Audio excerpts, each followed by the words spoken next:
Hello hello hello.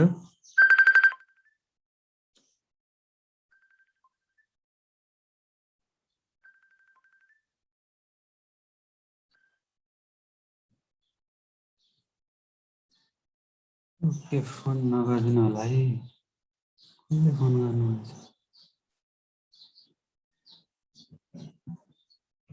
Hello, मेरो आवाज आएको छ? आएको छ सर। सर आएको छ हजुर। हेलो रविन्द्र सर, म आएँ ल। ल निराजन सर, म तपाईँलाई होस्ट बनाइदिएछु। तपाईँ चाहिँ उस गर्नु है। कता गयो? रविन्द्र सर, तपाईँको आवाज एकदम अड्केर आइरहेछ नि, अड्केर आइरहेछ नि तपाईँको। ए होला होला, लाइट छैन, डाटाबाट हो यस्तै भइरहेछ। ल्यापटपबाट डाटा दिएको ए तपाईँको अहिले अहिले आवाज राम्रोसँग आएको छ। हो। हजुर हजुर। ल निराजन सर, तपाईँलाई होस्ट बनाइदिएछु, यो एक्सेप्ट गर्नु है। को को आउनुहुन्छ?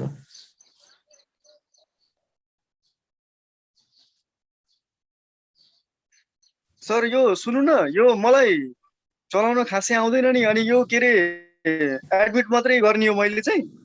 एक्सेप्ट मात्रै गर्ने, एक्सेप्ट मात्रै। साथीहरू आउनुहुन्छ सबै? ल ल ल, हुन्छ हुन्छ सर। उहाँहरूलाई ल सर, एक्सेप्ट मात्रै गरिदिनु है। आवाज स्पष्ट छ हुन्छ नि? छ, तपाईँको आवाज आइरहेछ। ल म सुरु गरिहाल्छु। पहिलाको रिकल गरौँ एकचोटि, अनि सर्लक्क सुरु गरौँला है त। ल, ड्रग एक्ट सुरु भएको थियो है। ड्रग एक्ट कतिले पढ्नुभयो? पहिला पढ्नु भएन, म एकचोटि सरसर्ती अनि भनिदिन्छु। रविन्द्र सर, यो रेकर्डिङ कसरी हुन्छ नि सर? रेकर्डिङ मैले रेकर्डिङ गरिरहेको चाहिँ तपाईँले रेकर्ड छु। गर्नु। मैले ल रेकर्ड हुन्छ गरिरहेको छु है। हुन्छ हुन्छ सर। ल पठाइदिनु है, साँच्ची रेकर्ड भयो कि नै है।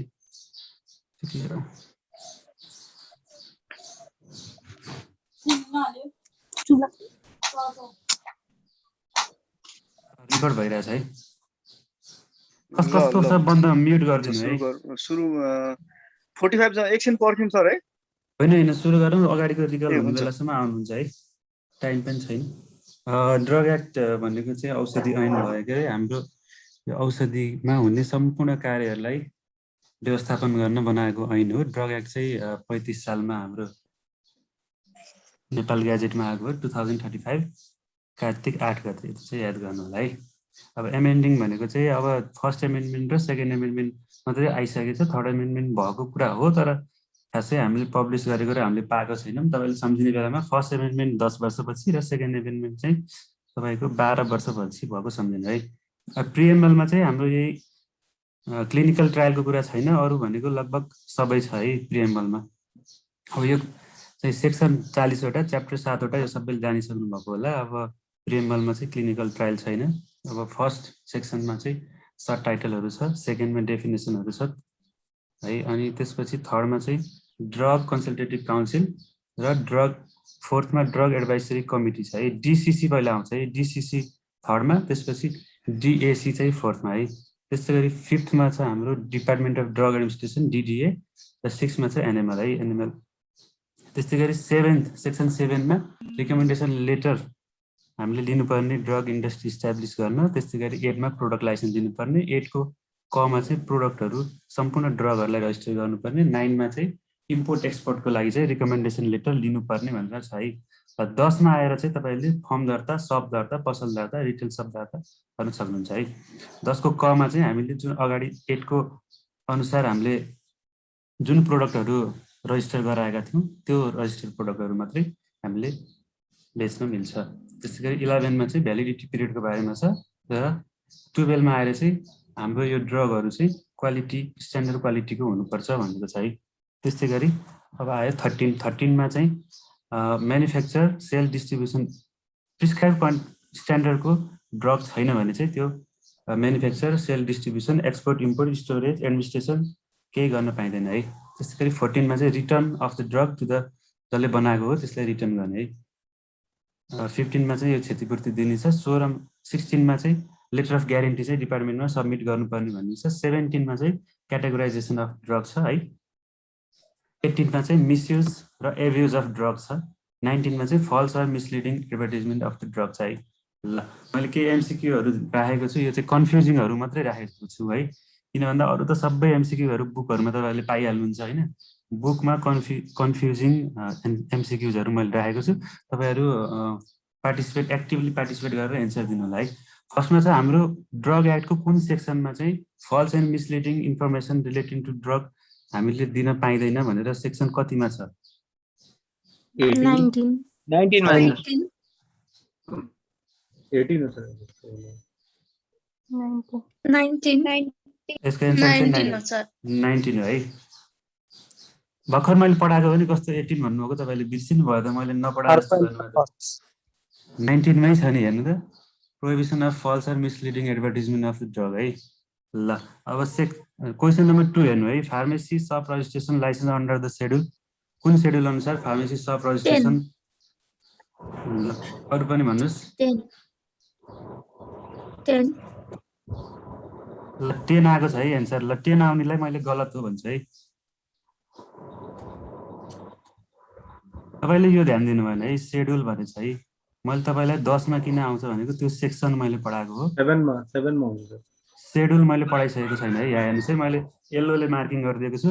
सेड्युल भनेको हामी लास्टमा पढ्छौँ। सेड्युल भनेको पछि 1 देखि 14 सम्म सेड्युल छ छुट्टै, त्यही भएर यसमा नझुक्किनु है। यो सेक्सन भन्यो भने मात्रै 10 भन्नु होला है। बुझ्नुभयो?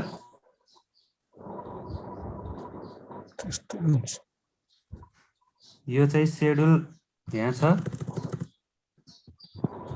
सेक्सन भन्यो भने मात्रै 10 हुन्छ है एन्सर यसको है। सेड्युलको कुरा अब हामी अर्को क्लासमा सेड्युल र फाइनहरू पढ्छौँ, के अरे फीहरू पढ्छौँ, त्यतिखेर हुन्छ। आज सायद भ्याइदिनै पनि होला। यो चाहिँ सप रजिस्ट्रेसन चाहिँ तपाईँले सेक्सन भन्यो भने 10 लगाउनुपर्छ, सेड्युल भन्यो भने 9 लगाउनुपर्छ है। के कन्फ्युजन छ? ल अर्को स्लाइड हेरौँ है। Which chapter of the Drug Act is related to establishment of DDA? ल भन्नुहोस् त, DDA कुन च्याप्टरमा छ?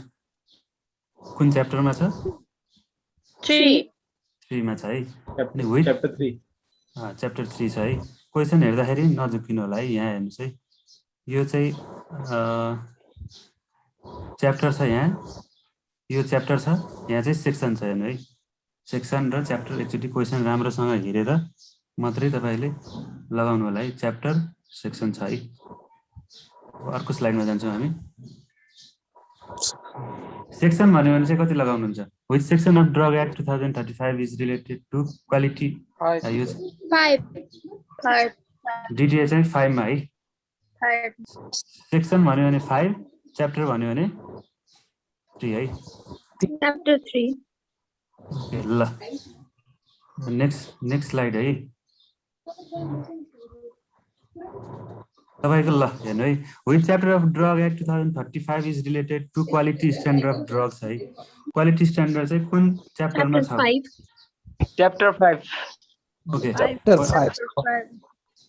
क्वालिटी स्ट्यान्डर्ड चाहिँ च्याप्टर 5 मा छ है। अनि सेक्सन भन्यो भने कुन लाउनुहुन्छ? 12 सेक्सन 12। ओके, सेक्सन 12 हुन्छ है। तपाईलाई हेर्नु है, यो च्याप्टर सेक्सन सोधेको हुन्छ तर अप्सनमा यो च्याप्टरको 5 पनि आउँछ है, यो अप्सन पनि आउँछ है। तपाईँ झुक्किनुहुन्छ भनेर क्वेसनको फर्स्ट नम्बर ए नम्बरमै अप्सन राखिएको हुन्छ, किनकि तपाईँ झ्याप्प च्याप्टर 5 पढ्नु भएको हुन्छ अथवा सेक्सन पढ्नु भएको हुन्छ, त्यही भएर यो चाहिँ फर्स्टमा राखिन्छ है। त्यही भएर म चाहिँ के भन्छु भन्दा इक्जाम दिँदाखेरि कहिल्यै पनि फर्स्टको एमा एन्सर छ भने त्यसलाई एकचोटि फेरि क्वेसन पढ्नु होला है। तपाईँ झुक्किन सक्नुहुन्छ, क्वेसन फेरि पढ्नु होला र ए कन्फर्म हो भने ए लाउनु होला। ए राइट एन्सर हुँदैन भन्ने मेरो कुरा होइन कि, तर पनि क्वेसनमा जहिले पनि ए राइट एन्सर छ भने त्यसलाई फेरि पढ्नु होला है। त्यो मान्छेलाई के अरे स्टुडेन्टको साइकोलोजी बुझेर त्यो बनाएको हुन्छ है। अब हामी नेक्स्ट क्वेसनमा जान्छौँ है। ल the drug act was authorize and published on, ल 7 को भनिदिनु चाहिँ कसको म्युट छैन म्युट गरिदिनु है, बोल्ने बेलामा मात्रै म्युट खोल्नु होला है। Question number 25 October A. A 1978 ए भन्नुभएको छ है। and B also I see. ल तपाईँ पनि भर्खर झुकिहाल्नु भयो है। हेर्नु है, Both होइन। 25 अक्टोबर पनि हो, 8 कार्तिक पनि हो। Yes, sir. त्यो इंग्लिशमा देशे त्यो नेपाली दुटै एउटै हो सर। हो, त्यही भएर यो झुकिन्छ भनेर सुरुमा 25 अक्टोबर 1978 राखेको। त्यसपछि 8 कार्तिक 2035 राखेको छ है। भनेको तपाईँहरू झुकिन सक्नुहुन्छ भनेर हो कि यो, किनकि कार्तिक नेपाली डेटमा त झ्याप्प आँखा गएन भने सुरुमा त राइट एन्सर छ नि त ए, त्यही भएर यो यसको एन्सर चाहिँ दुईटै हो है, बोथ ए एन्ड बी है। क्वेसन नम्बर 8 हेर्नुहोस्, after expiry of certificates mention in section 11, section 11 मा जुन जुन सर्टिफिकेटहरू मेन्सन गरेको छ त्यो चाहिँ कतिमा रिन्यू गर्नुपर्छ भनेको छ है। ल यसको एन्सर भन्नुहुन्छ। त्यो पनि both Both A and B. both A and B. Okay, both A and B है यसको एन्सर। अहिले चाहिँ तपाईँ क्वेसन अप्सन पुरै हेर्न लाउनु भयो है तपाईँहरूले है। ल ठिक छ, के भन्नुभयो? म्युट गरिदिनु है, बाहिर बोल्नु भएको छ भने यहाँ बाहेक है। ल अब अर्को क्वेसन आयो, classification of drug into categories and subcategories in is given in भन्छ है। ड्रगको क्याटेगोरी, Standard regulation. Drug Standard regulation. Drug standard regulation. यो भन्नुभएको छ है। होइन, ड्रग एक्ट 2035 नै होला। ड्रग सेक्सन नम्बर 17 मा के छ, कसैले के भन्न सक्नुहुन्छ मलाई? Section number 17 Categorization of drug भनेर छ। यो ड्रग एक्ट किन भएन त? ड्रग एक्ट नै हो आन्सर। किन? होइन। ड्रग क्वालिटी यसमा क्लासिफिकेसन छैन नि त। ड्रग एक्ट हुँदैन। सब क्याटेगोरी पनि छ नि त। सब categorization। ड्रग एक्ट हुँदैन, किन भन्दाखेरि ड्रग स्ट्यान्डर्ड रेगुलेसन किन भयो भन्दाखेरि मोर स्पेसिफिक छ नि। तपाईहरुले लगाउँदाखेरि हैन, ड्रग एक्ट त एज अ होल हो हैन, त्यसभन्दा अगाडि मोर स्पेसिफिक क्वेसन भनेको त हामीले डिटेलमा त रेगुलेसनमा भनिरहेछ हैन। त्यही भएर रेगुलेसनलाई हेर्नुपर्छ कि यदि ड्रग उसमा हो भने रेगुलेसन, ड्रग एक्ट रेगुलेसन पनि सँगै दिएको छ भने तपाईको त्यो ड्रग एक्ट नभएर रेगुलेसन हुन्छ है। मोर स्पेसिफिक यदि रेगुलेसन मात्र दिएको हुन्न थियो भने चाहिँ ड्रग एक्ट हुन्थ्यो। तर तपाईहरुले क्वेसन सोच्दा मल्टिपल चोइस क्वेसन भनेको मोर सबैभन्दा राम्रो बेस्ट क्वेसन एन्सर छान्ने हो नि। त्यही भएर तपाईहरुले बेस्ट क्वेसन भनेको मोर स्पेसिफिक जुन छ त्यसभित्र पर्छ त्यो लगाउनु पर्छ। तपाईहरुलाई के छ, तपाईले बुझ्नु भयो होला है। तर यस्तो हो है, सुन्नु है, तपाईहरुले कुरा के सुन्नु भन्दा ड्रग एक्ट अनुसार फ्रेम गरेको हो ड्रग स्ट्यान्डर्ड रेगुलेसन भन्ने कुरा पनि।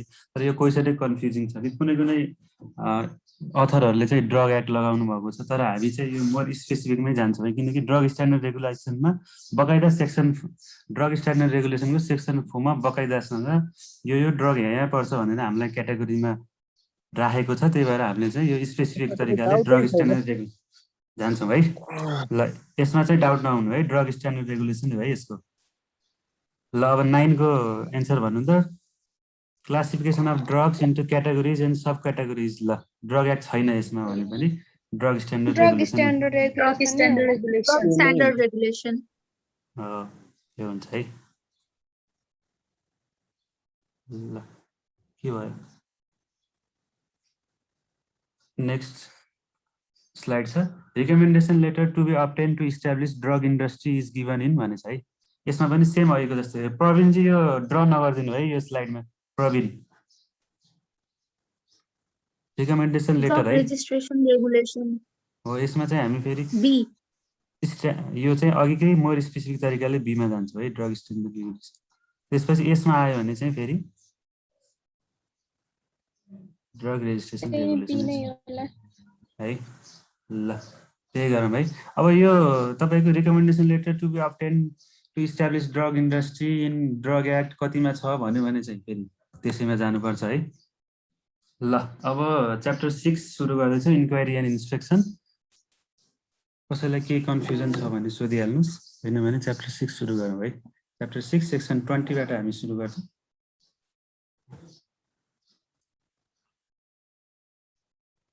ल सर यो पीडीएफ तपाईले शेयर गर्नुहुन्छ कि? स्लाइड चाहिँ हामी शेयर गर्दैनौँ है। स्लाइड अन्त पनि हामीले पढाउने भएको हुनाले यो स्लाइड चाहिँ हामी शेयर गर्दैनौँ है। सेक्सन पढ्नुभन्दा पहिला हामी सेक्सन 23 पढौँ है। सेक्सन 23 मा qualification of inspector and analyst छ है। इन्स्पेक्टर भनेको के हो र एनालिस्ट भनेको के हो त थाहा छ होला तपाईहरुलाई है। कसैले भनिदिन सक्नुहुन्छ इन्स्पेक्टर र एनालिस्ट?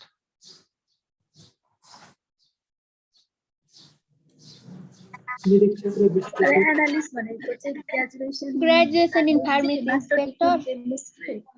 ग्रेजुएसन एनालिस्ट भन्नाले सर जो ल्याबोरेटरी मतलब bachelor ड्रग्सलाई of एनालिसिस years. गर्छ उसको एसे गर्छ क्वालिटेटिभ एन्ड क्वालिटेटिभ एसे गर्छ एनालिस्ट भन्ने त्यो हो 5 year experience हुनु पर्यो। त्यो त अब यहाँ भएको कुरा हो, त्यो एक्सपिरियन्सको कुरा त यही छ होइन, यो कहीँ जाँदैन। एनालिस्ट भनेको ल्याबमा बसेर मेडिसिनको एनालिटिकल वर्कहरू गर्नेलाई चाहिँ एनालिस्ट भन्छ कि जुन रिजोल्युसन टेस्टहरू यिनीहरू छ नि यहाँ अनुसार है, यो अनुसार यो इन्सपेक्टर भनेको चाहिँ गएर हामी निरीक्षक भन्छौँ नि, गएर खानतलासी गर्ने, चेक गर्ने, ड्रग इन्सपेक्टरको कुरा भइरहेछ है यहाँ। ड्रग एक्ट भनेपछि यो ड्रग इन्सपेक्टर हो है। अब इन्सपेक्टर ब्याचलर डिग्री। अब इन्सपेक्टर चाहिँ यो क्वेसन चाहिँ एकदम धेरै सोधेछ है लाइसेन्समा, तपाईँहरूले एकदम मजाले पढ्नु होला। इन्सपेक्टर हुनको लागि के क्वालिफिकेसन चाहिन्छ भन्दाखेरि फार्मेसीमा ग्रेजुएट, ओके, ब्याचलर डिग्री हुनु पर्यो। अर्को चाहिँ सर्टिफिकेट छ भने पनि केमिस्ट्रीमा चाहिँ केमिस्ट्रीमा मास्टर गरेको हुनु पर्यो हैन, त्यो एनालिस्टको कुरा हो। मैले इन्सपेक्टरको कुरा गर्दैछु।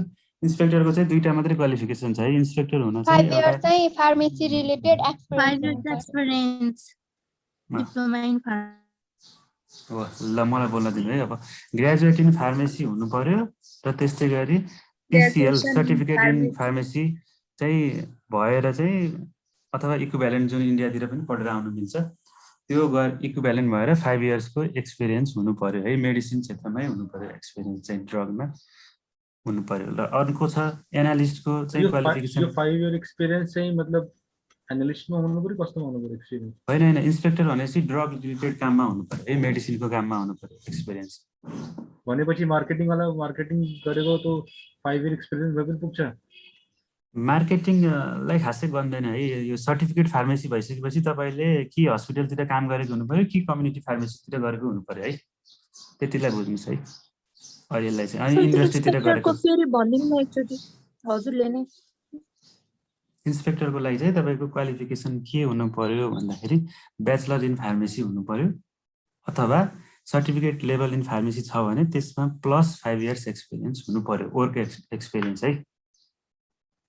त्यसमा चाहिँ हस्पिटल, ड्रग इन्डस्ट्री र कम्युनिटी फार्मेसीमा काम गरेकोलाई चाहिँ विशेष प्रोत्साहन हुन्छ यसमा। र त्यस्तै गरी अब हामी जान्छौँ एनालिस्टको लागि चाहिँ फार्मेसीमा ग्रेजुएट गरेको हुनु पर्यो है। ल के एउटा कमन के आयो भन्दा फार्मेसीमा ग्रेजुएट गरेको छ भने एनालिस्ट पनि हुन पाइयो, इन्सपेक्टर पनि हुन पाइयो है। अथवा मास्टर केमिस्ट्रीमा गरेको छ भनेदेखि चाहिँ पाइयो। अर्को कुरा केमिस्ट्रीमा ग्रेजुएट गरेको चाहिँ 3 इयर्स एक्सपिरियन्स चाहियो है। एनालिटिकल वर्क भनेको यो मेडिसिनकै क्षेत्रमा तपाईँको 3 इयर्स एक्सपिरियन्स हुनु पर्यो। ल सोध्नुहोस् के भन्नु लाउनु भयो?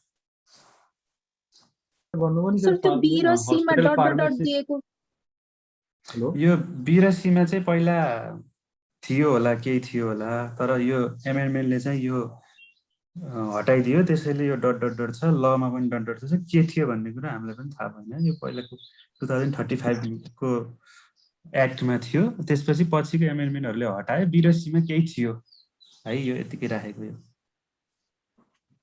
सर तपाईले एक्सपिरियन्स भन्नुभयो नि 5 इयर्सको हस्पिटल अथवा कम्युनिटी फार्मासिस्टको, यो एक्सपिरियन्स भनेपछि चाहिँ मेडिकलमा हुनु पर्यो है। भनेपछि चाहिँ आफ्नो यदि रिटेल फार्मेसी छ भने त्यसमा पनि चाहिँ मान्यता हुन्छ कि कस्तो? हुन्छ हुन्छ, मान्यता हुन्छ। रिटेल फार्मेसी छ भने हुन्छ, किनकि आफू त कम्युनिटी फार्मेसीमा वर्क गरेको हो नि त, त्यो एक्सपिरियन्सै हो क्या आफ्नो भएको भने। त्यो एक्सपिरियन्स नगर्न मिल्दैन त्यसलाई है। यो चाहिँ मैले सुरुमै इन्सपेक्टर र एनालिस्टको तपाईँहरूलाई क्वालिफिकेसन पढाएँ। अब म फेरि फिर्ता जान्छु सेक्सन 20 मा है। ल सेक्सन 20 चाहिँ एकदम भास्ट छ, एकदम बुझ्नुपर्ने छ। कृपया ध्यान दिएर सुन्नु होला है, अन्त कतै ध्यान नदिनु होला। र सेक्सन 20 को चाहिँ हाम्रो अर्को एक्ट पनि छ। अर्को एक्ट के छ भन्दा ड्रग इन्क्वायरी एन्ड इन्सपेक्सन एक्टमा यो जुन हामीले पढ्न लागेको च्याप्टर छ त्यो सबै त्यसैमा छ। राम्रोसँग बुझ्ने भने त्यो इन्क्वायरी इन्सपेक्सन एक्ट पनि तपाईँहरूले हेर्दा हुन्छ। तपाईँको म तपाईँलाई स्क्रिन सेयर गर्छु है एकचोटि यो एक्टको बारेमा। यो एक्ट छ हामीसँग आइरहेछ नि है, drug investigation and inspection rules स्क्रिनमा आइरहेछ है। यसमा चाहिँ एकदम मजाले दिइरहेको छ। तपाईँहरू यो सर पढ्नुभयो भने पनि बुझ्नुहुन्छ। हामी यो ग्रुपमा राख्नुलाई यो फाइल चाहिँ यो पढ्नुभयो भने बुझ्नुहुन्छ। यति यसको भित्र चाहिँ खासै सोध्दैन। ड्रग एक्टको भित्र चाहिँ सोध्छ लाइसेन्स इक्जाममा, यसको भित्र चाहिँ सोध्दैन है। यसमा चाहिँ तपाईँहरू ढुक्क हुनु।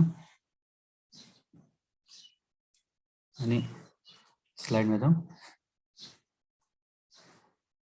ल सुन्नु है इन्स्पेक्टर भनेको ल विभागले तोकेको व्यक्ति हुन्छ अनि विभागले तोकेको भन्नाले अब विभाग भन्नाले तपाईँ के बुझ्नुहुन्छ भन्दा डिडिए है विभाग भनेको डिडिएले तोकेको व्यक्ति हुन्छ डिडिएले एउटा आइडी कार्डमा यो मान्छेले यो क्षेत्रमा इन्स्पेक्सन गर्न आउँदैछ भनेर एउटा आइडी कार्ड बनाइदिएको हुन्छ तोकेको आइडी कार्ड बोकेर त्यो ठाउँभन्दा अन्त जान मिल्दैन त्यो इन्स्पेक्टर र त्यसले चाहिँ कुनै पनि ठाउँमा जस्तै ड्रग म्यानुफ्याक्चर भएको भनेपछि इन्डस्ट्रीहरू स्टोर भएको भनेपछि रिटेल स्टकिस्टहरू भइहाल्यो र इम्पोर्टरहरू भयो स्टोर भएको सोल्ड भनेको रिटेल फार्मेसी हो डिस्ट्रिब्युटेड भनेको इम्पोर्टरहरू पनि पर्यो स्टकिस्ट पनि पर्यो रिटेल फार्मेसी पनि डिस्ट्रिब्युटेड अनि ट्रान्सपोर्ट भनेको कुनै कम्पनीले एक ठाउँबाट अर्को ठाउँमा लगेको छ भने त्यस्तो कुनै ठाउँमा पनि इन्स्पेक्टरले इन्स्पेक्ट गर्न सक्छ कि उसले खानतलासी गर्न सक्छ त्यस्तो कुनै पनि ठाउँमा है जुन त्यो विभागको मान्यता पाएको कार्ड छ यो सबसेक्सन 1 ले त्यो भन्छ है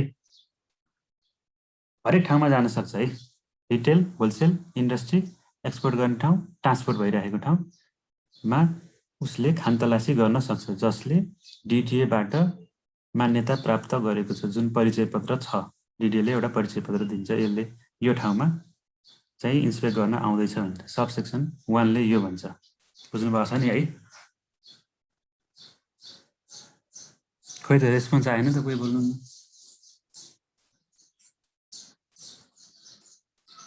बुझिरहेछौँ सर बुझ्यौँ सर सर यो सेक्सन 20 भयो नि सर भनेपछि यो चाहिँ कुन च्याप्टरभित्र पर्छ होला सर सेक्सन 20 भनेपछि अहिले हामी च्याप्टर 6 पढिरहेछौँ है च्याप्टर 6 सुरु भइरहेछ च्याप्टर 6 को पहिलो सेक्सन 20 हामी inspector power of inspector to make inquiry and inspection भनेर हामीले पढिरहेछौँ है ल अब सबसेक्सन 2 मा के छ त भन्दाखेरि उसले निरीक्षकले म पानी खान्छु है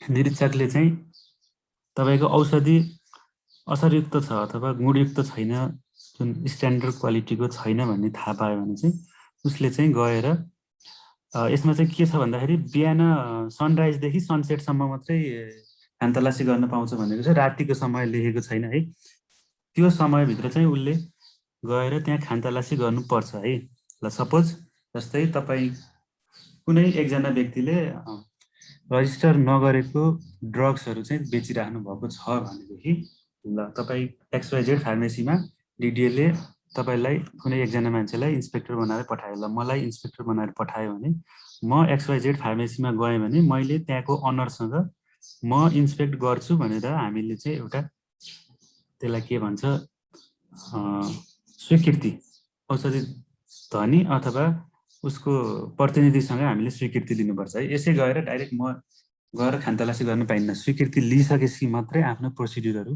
अगाडि बढाउनु पर्छ सर्च वारेन्ट हुनु पर्यो आफूसँग सर्च वारेन्ट पर्दैन आफूसँग आइडी कार्ड भइसकेपछि मैले स्वीकृति तपाईको फार्मेसीमा आए मलाई चाहिँ स्वीकृति म चाहिँ इन्स्पेक्ट गर्छु भन्दा उसले हुन्छ भन्नु पर्यो है मौखिक भए नि हुन्छ लिखित भए नि हुन्छ है यसको चाहिँ यदि उसले चाहिँ म दिन्न तपाईलाई म फार्मेसीमा इन्स्पेक्ट गर्न दिन्न भन्यो भने चाहिँ यसको लागि चाहिँ drug inquiry and inspection act जुन 2040 छ उसले चाहिँ फर्दर प्रोसेस सबै त्यसमा लेखेको छ उसले चाहिँ के भन्छ भन्दा पहिलाको एक्ट भएको हुनाले नगरपालिका वा गाविसको कुनै एउटा मान्छे राखेर चाहिँ ल मैले इन्स्पेक्सन गर्दैछु भनेर भन्न सकिन्छ भनेर भनेको छ है त्यहाँ र अब जस्तै त्यो अनरजिस्टर्ड ड्रग हामीले फेला पार्यौँ भने त्यसको चाहिँ सिल गरेर हामीले चाहिँ एउटा प्रतिलिपि के भन्छ त्यसलाई एउटा सिलबन्दी गरेर एउटा लेटर बनाएर एउटा चाहिँ आफू राख्ने एउटा चाहिँ उसलाई राख्ने के हामीले सरजीवन मुचुल्का जस्तो के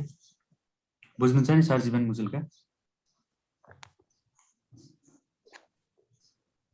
सरजीवन सर एक्चुअली एक्सप्लेन गरिदिनु न त्यो के हो ल सुन्नुहोस् है फेरि सुन्नु है जस्तै म तपाईको XYZ फार्मेसीमा गएँ भने मैले उसको औषधि धनीको XYZ फार्मेसीको धनीको स्वीकृति लिएर मैले जुन अनरजिस्टर्ड ड्रग छ त्यसलाई चाहिँ एउटा सरजीवन मुचुल्का बनाएर त्यो चाहिँ मैले यो चाहिँ रोका गरेको भनेर उसलाई राखेर एउटा पेपर उसलाई दिने र एउटा पेपर आफूले ल्याउने र त्यो चाहिँ यस्तो काम चाहिँ नगर्नु होला भनेर लिएर आउनुपर्छ है। यो एउटा चाहिँ रिटर्न एफिडेभिट दिनेहरू क्या हैन सर? हजुर हजुर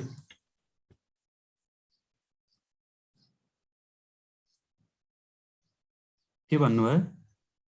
रिटर्न एफिडेभिट चाहिँ आफूसँग राख्ने र पसलवालाले दिने?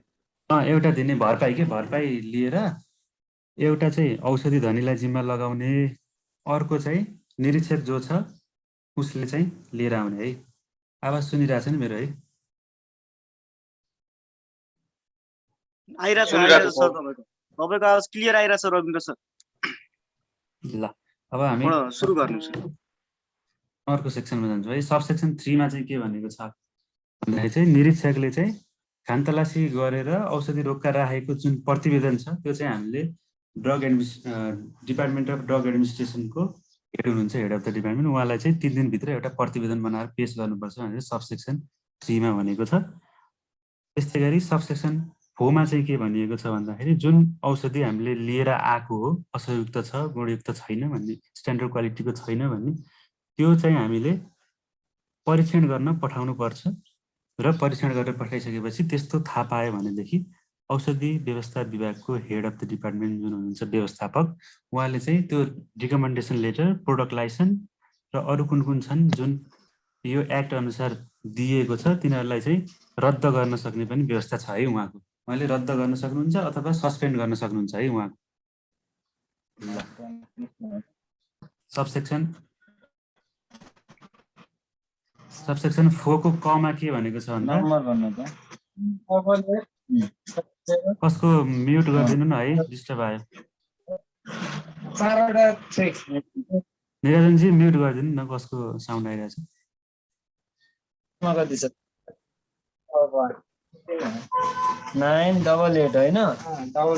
कसले पसलमा बसेर फोनको कुरा गर्दैन।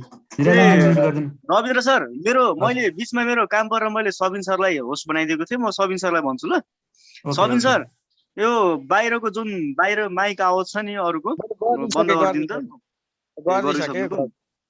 हुन्छ। अब सब सेक्सन 4 को क मा चाहिँ के छ भन्दाखेरि निरीक्षकले चाहिँ जुन औषधि उत्पादन बिक्री वितरण गरेको ठाउँमा हामीले चाहिँ इन्सपेक्ट गरेका थियौँ अथवा त्यहाँबाट हामीले सिज गरेका थियौँ त्यो चाहिँ नराम्रो बर्खिलाप गरेको यो ड्रग एक्ट भन्दा बाहिरको ठहरिएमा चाहिँ त्यो व्यक्तिको चाहिँ रिकमेन्डेसन लेटर र प्रमाणपत्र 6 महिनासम्मको लागि निलम्बन गर्न सक्छ है। त्यहाँभन्दा बढी निलम्बन गर्न सक्दैन है। 6 मन्थ, ओन्ली 6 मन्थ है। त्यस्तै गरी तपाईँको रिटेल सपमा कुनै एउटा कम्पनीको नराम्रो क्वालिटी स्ट्यान्डर्ड प्रोडक्ट भेटिएन भनेदेखि रिटेल सपमा छापा भयो, तपाईँको रिटेल सपमा छापा भयो, तपाईँको त्यो चाहिँ क्वालिटी प्रोडक्ट थिएन भनेदेखि चाहिँ त्यसको असल रूप जुन औषधि छापा भएको थियो त्यो असल रूप पनि म्यानुफ्याक्चरबाट हामीले असल रूप लिनुपर्छ भनेर भनेको छ। म्यानुफ्याक्चरले नै असल रूप गर्नेछ। जस्तै तपाईँको एबिसी फार्मास्युटिकलको तपाईँसँग प्यारासिटामोल रिटेल सपमा थियो जुन क्वालिटी स्ट्यान्डर्डको थिएन र त्यो चाहिँ डिडिएले इन्सपेक्सनमा छापा हान्दाखेरि तपाईँको त्यो पर्यो र तपाईँसँग स्टकमा टन्नै छ, लगभग 10,000 बराबरको स्टक छ भने त्यो चाहिँ म्यानुफ्याक्चर जुन एबिसी फार्मास्युटिकल छ उसले चाहिँ म्यानुफ्याक्चर कम्पनीले नै दिनुपर्छ भनेर यसले भनेको छ है। ल सेक्सन 20 सकियो। तपाईँहरूसँग केही क्वेसन छ भने सोध्नु होला है सेक्सन 20 मा। Hello sir. हेलो सर, एउटा क्वेसन छ। हेलो हजुर भन्नुहोस्। सर, जस्तो तपाईँले भन्नुभयो नि अहिले भर्खर कि एबिसी फार्मास्युटिकलको प्यारासिटामोल छ, सपोज XYZ फार्मेसीले एबिसी फार्मास्युटिकलको प्यारासिटामोल चाहिँ आफूसँग स्टक गरेर राखेको छ है सर। इन केस त्यो ड्रग चाहिँ क्वालिटी स्ट्यान्डर्डको छैन, एडल्टेटेड छ अथवा नराम्रो क्वालिटीको छ, ड्रग इन्सपेक्टरले टेस्टिङ गर्दाखेरि चाहिँ त्यो ड्रग चाहिँ नराम्रो भेटियो भने त्यो फाइन चाहिँ त्यो पसलवालाले दिन्छ कि म्यानुफ्याक्चरले दिन्छ? होइन, तपाईँको फाइन तपाईँको पसलवालालाई भन्दा पनि म्यानुफ्याक्चरले चाहिँ जति छ तपाईँको त्यसको चाहिँ पूर्ति गर्छ र फाइन पसलवालालाई पनि लाग्छ है। किनकि डिडिएको नोटिस पहिल्यै आइसकेको हुन्छ नि त यो क्वालिटी स्ट्यान्डर्डको छैन भनेर, त्यही पनि तपाईँले बेच्न त पाउनुहुन्न भनेको दुइटैलाई फाइन लाग्छ र तपाईँको जुन जति स्टक राख्नुभएको छ, ल सपोज 15,000 को स्टक राख्नुभएको छ भने त्यो स्टक चाहिँ तपाईको एबीसी फार्मास्युटिकलले तिर्छ है, बुझ्नुभयो? इन केस मानौ यदि एबीसी फार्मास्युटिकलले चाहिँ आफ्नो क्वालिटी टेस्टिङ चाहिँ राम्रो गरेन र त्यो प्रोडक्ट चाहिँ मतलब नराम्रो ड्रग नै त्यो फार्मेसीमा पुग्यो अनि त्यतिखेर चाहिँ क्वालिटी टेस्टिङ गर्दाखेरि फेरि मतलब कसले फाइन तिर्छ होला, मतलब कसले सजाय पाउँछ त्यस्तो भयो? एउटै पसललाई त थाहा छैन कि मतलब ड्रग चाहिँ क्वालिटीको छ कि छैन, ऊ त आफ्नो विश्वासमा छैन कि हाँ एक त्यो फलानु फार्मास्युटिकल कम्पनीले उसले चाहिँ राम्रो स्ट्यान्डर्ड क्वालिटी ड्रग चाहिँ दियो होला, सप्लाई गर्यो होला। हजुर फेरि भन्नु त question. Suppose sir ABC pharmaceutical भन्ने कम्पनी छ सर, त्यसले चाहिँ आफ्नो प्यारासिटामोल म्यानुफ्याक्चरिङ गर्यो र म्यानुफ्याक्चरिङ ल कता जानुभयो साथी? र म्यानुफ्याक्चरिङमा चाहिँ उहाँको चाहिँ केही मिस्टेक भयो कम्पनीको है सर, क्वालिटी टेस्टिङमा केही नराम्रो मिस्टेक भयो र त्यो खराब बिग्रेको ड्रग चाहिँ अब पसलवालासँगलाई ऊ थाहा छ कि हाँ फलानु फार्मास्युटिकल कम्पनीदेखि होइन तपाईको मार्केटमा होइन, सुन्नु तपाईले भने अनुसार उसले टेस्टिङमा मिस्टेक गरे पनि डिटिएबाट मार्केटमा जानुभन्दा अगाडि त्यो ब्याचको टेस्ट हुन्छ, त्यो टेस्टमा फेल भयो भने त ब्याच मार्केटमा जाँदै जाँदैन नि। त्यही भएर त्यसको चाहिँ अब जुन बुझ्नुभयो तपाईले? हजुर सर बुझे हो, त्यो मार्केटमा जाँदै जाँदैन। मार्केट कुनै चाहिँ तपाईको डिजोल्युसन डिसेन्ट्रिगेसन पास गरिसकेको ल लङ्गर स्टोरेजमा जाँदाखेरि त्यो चाहिँ फेल भएको हुनाले चाहिँ हाम्रो डिडिएले कहिले नोटिस निकालिराखेको हुन्छ नि, डिसेन्ट्रिगेसन डिजोल्युसन फेल भएको भनेर। त्यो भइसकेपछि प्रोडक्ट रिकल हुन्छ अनि प्रोडक्ट चाहिँ फेरि म्यानुफ्याक्चरमै जान्छ है, त्यस्तो हुन्छ। त्यही भएर तपाईले stability parameter Rabindra sir stability parameter नमिले पनि हो हैन, त्यही हो लङ टर्म प्रिजर्भेसन गर्दाखेरि मिस्टेक भएपछि मात्र डिडिएको नोटिस आउँछ। तपाईको क्वालिटी स्ट्यान्डर्ड छैन र म्यानुफ्याक्चरमा मिस्टेक भएको छ भने मार्केट अथराइजेसनै पाउँदैन, किन भन्दा पहिला क्वालिटी मेन्टेन गरिसकेपछि र पहिला हामीले पढ्यौँ नि submission of letter of guarantee, त्यो नबुझाइकन चाहिँ तपाईको मार्केटमा प्रोडक्ट जाँदैन है, भयो? र सेक्सन 28 मा हामी जान्छौँ अघि। अब जुन एडमिनिस्ट्रेटरले हाम्रो हामीले फार्मेसीको इक्जाम्पल दिएको थियौँ, XYZ फार्मेसीलाई हामीले सस्पेन्ड गरेको अथवा लाइसेन्स उसको सस्पेन्ड गरेको अवस्थामा उसले चाहिँ फेरि फर्दर गएर चाहिँ यो नोटिसलाई फेरि एकचोटि हेरिदिनु भनेर चाहिँ फाइल कम्प्लेन गर्न सक्छ है। सेक्सन 28ले के भन्छ भन्दा right to file a complain to Nepal government against the order of administration भनेको डिटिएले चाहिँ नोटिस निकालिसक्यो यसको सस्पेन्ड गरिदिने भनेर, तर उसले फर्दर माथि गएर चाहिँ फाइल कम्प्लेन गर्न सक्छ है। हामीसँग 5 मिनट मात्र टाइम छ, म फेरि होस्ट गर्छु अनि जोइन गर्नु होला तपाईले। तर त्यसले कहाँ गएर गर्नुपर्छ भन्दा डिटिएको एडमिनिस्ट्रेसनले लगभग आज उसले हाइलाइटर कता गयो, हाइलाइटर उसले आज निर्णय गर्यो भने उसको 35 दिनभित्र चाहिँ कम्प्लेन फाइल गर्न सक्छ। फाइल गर्ने भनेको चाहिँ कहाँ हो भन्दा सेक्रेटरीसँग है, मिनिस्ट्री अफ हेल्थको सेक्रेटरीसँग, बुझ्नुभयो? मिनिस्ट्री अफ हेल्थको सेक्रेटरीसँग कम्प्लेन फाइल गर्न सक्छ उसले, मेरो आदेश पर पुनर्विचार होस् भनेर उसले फेरि कम्प्लेन गर्न सक्छ। र त्यो आदेश त्यो जुन उसले गरेको छ त्यो चाहिँ 3 महिनाभित्र चाहिँ निर्णय गरिसक्नुपर्छ। भनेको उजुरीको निर्णय 3 महिनाभित्र गरिसक्नुपर्ने छ। व्यवस्थापकले दिएको जुन आदेश छ उसले व्यवस्थापकले रिकमेन्डेसन लेटर अथवा प्रोडक्ट लाइसेन्स रद्द वा निलम्बन गर्ने जुन व्यवस्थापकले निर्णय दिएको छ त्यसमा चित्त नबुझेदेखि त्यो मान्छेले गएर हेल्थ डिपार्टमेन्ट अफ हेल्थ अथवा मिनिस्ट्री अफ हेल्थमा गएर सेक्रेटरी भनेको सचिव समक्ष निवेदन दिनुपर्छ विदिन 35 डेज र 3 महिनाभित्र चाहिँ त्यो निर्णय गरिसक्नुपर्ने छ। ल के कन्फ्युजन छ? रविन्द्र सर एउटा क्वेसन आएको छ है, हजुर हामीलाई क्वेसन आएको छ यो सर, हामीले एनपिसी रजिस्टर्ड भएपछि हैन यदि इन्डियातिर फार्मेसी खोल्न पर्यो भने पाउँछौँ कि पाउँदैनौँ भनेर सोध्नु भएको छ हैन, यसको बारेमा भनिदिनु न। ल नेपालमा एनपिसी भनेको नेपाल फार्मेसी काउन्सिल हो र तपाईले यसबाट बुझिसक्नु भयो होला, नेपाल भन्ने बित्तिकै नेपाल अधिराज्यबाट तपाईले खोल्न पाउनुहुन्छ। एनपिसी रजिस्टर भएपछि इन्डियामा तपाईले फार्मेसी खोल्नु पर्यो भने इन्डियाको धेरै काउन्सिल छ, हरेक स्टेट अनुसार काउन्सिल छ, त्यो काउन्सिलको इक्जाम दिएर अनि तपाईले चाहिँ त्यहाँ खोल्नुपर्छ। नेपालको लगभग नेपाल बोर्डरसम्म तपाईले एनपिसी रजिस्टर भएपछि खोल्न पाउनुहुन्छ, बुझ्नुभयो होला? अनि रविन्द्र सर यस्तो पनि जस्तो लाग्छ मलाई के अरे इन्डियाबाट पढेर आउनु भएको जस्तै जुन स्टेटमा पढ्नु भएको छ नि उहाँहरूले चाहिँ त्यहाँ खोल्न पाउनुहुन्छ त्यो स्टेटमा जस्तो लाग्छ। होइन होइन स्टेटको एक्जाम दिनै पर्छ है, स्टेटको एक्जाम दिनै पर्छ इन्डियामा भए पनि। आफ्नो लाइसेन्स व्यवस्था हुन्छ नि उता चाहिँ सर स्टेट काउन्सिलमा रेजिस्ट्रेसन गर्नुपर्छ आफूलाई। स्टेट काउन्सिलमा उत्तराखण्डमा भएपछि उत्तराखण्ड स्टेट काउन्सिल रेजिस्टर गर्नु पर्यो आफूलाई। सर मैले जति थाहा पाएको कुरामा म कर्नाटकबाट पढाएको छु त्यहाँ होइन हामीले काउन्सिलमा रजिस्टर गर्न मिल्दैन। कुनै पनि देश छैन होला त्यस्तो काउन्सिलमा रजिस्टर नभइकन यो फार्मेसी खोल्न दिने अथवा केमिस्ट सप खोल्न दिने कुनै पनि देश छैन जस्तो लाग्छ मलाई। त्यही भएर इन्डियामा चाहिँ स्टेट अनुसार काउन्सिल छ, स्टेट अनुसार काउन्सिलमा एक्जाम दिने पास गर्ने अनि त्यसपछि फार्मेसी गर्ने। अर्को पनि क्वेसन विश्वले भन्नुभएको छ क्वालिटी नपुगेको भनेर डिडिएले नोटिस निकालेपछि म्यानुफ्याक्चरले रिकल गर्नुपर्छ। हो म्यानुफ्याक्चरकै काम त हो नि रिकल गर्ने। तपाईँको हरेक रिटेल सपमा पुगेको कसरी कहाँ पुग्यो भनेर जुनसुकै अनि कन्ज्युम नभइसकेको प्रोडक्ट सबै रिकल गर्नुपर्छ है।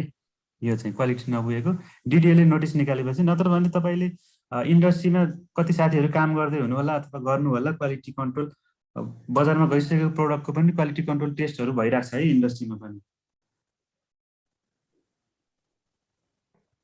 ल अर्को स्लाइडमा जाउँ हामी 22 मा procedure to be followed while making inspection or inquiry. अघि मैले भनिहालेँ तपाईँलाई इन्स्पेक्सन गर्न जाँदाखेरि के प्रोसिड्युर फलो गर्नुपर्छ भनेर। त्यो डिटेल प्रोसिड्युर चाहिँ हामी तपाईले होस्ट गर्नुस् है, म त यो के गर्ने हो म होस्ट गर्छु अनि पछि तपाईलाई बनाइदिउँ ल। ए ल ल छिटो गर्नु नि। अनि procedure to be followed while making inspection or inquiry भनेको छ जुन हामीले drug inquiry and inspection act 2040 मा मजाले पढ्छौँ। इन्स्पेक्सन गर्दा के गर्ने कसरी गर्ने के गर्ने यो सबै अघि मैले हल्का तपाईँहरूलाई कुराहरू राखेँ अगाडि त्यही छ है। ल 23 मा qualification of the inspector and analyst हामीले पढिसक्यौँ। 24 मा छ sending the sample of the drug for the test. यो चाहिँ म टाइम हामीसँग 1 मिनट रहेछ, म यही सुरु गरेँ बन्द गरेँ त्यसपछि तपाईँहरू सबै जोइन गरिदिनु होला है। एक्जाम सम्बन्धी अथवा केही आइसक्नु भएमा चाहिँ आउनुभयो। आवाज आएको छ अहिले? हेलो हेलो हेलो आएको छ सर, तपाईँको आएको छ अहिले चाहिँ। निरञ्जन सर आवाज आएको छ अहिले? आएको छ सर, क्लियर आइरहेको छ सर। है त यो आज लाइटले हल्का डिस्टर्ब गरेको हुनाले यस्तो भयो। फर्म कन्फर्म भएको हुन्छ भन्नुभएको छ। निरञ्जन सरले लास्टमा यसको एन्सर दिनुहुन्छ है। हुन्छ अघि तपाईँ हराउनु भएर हामीले चाहिँ अनि के छ क्वेसनहरू सोधिरहेको थियौँ, त्यही भएर उहाँहरूले मेसेज गर्नुभएको होला। ठिक छ सर, कन्टिन्यू गर्नु। ओके सेक्सन 25 मा चाहिँ नेपाल गभर्मेन्टले कुनै पनि ड्रगको म्यानुफ्याक्चर भएको सेल भएको डिस्ट्रिब्युसन भएको स्टोरेज भएको ट्रान्सपोर्टेसन एक्सपोर्ट इम्पोर्ट भएको र एडमिनिस्ट्रेसन गर्न कुनै पनि ड्रगलाई विदाउट एनी रिजन रोक्न सक्छ। नेपाल गभर्मेन्टसँग त्यो अधिकार ड्रग एक्टले दिएको छ। सेक्सन 25 ले त्यो भन्छ है। अब हामी अर्को सेक्सनमा जान्छौँ। Section 26 the price of the drug may be fix भनेको जस्तै कुनै पनि ड्रगको नेपाल गभर्मेन्टले प्राइस फिक्स गर्न सक्छ।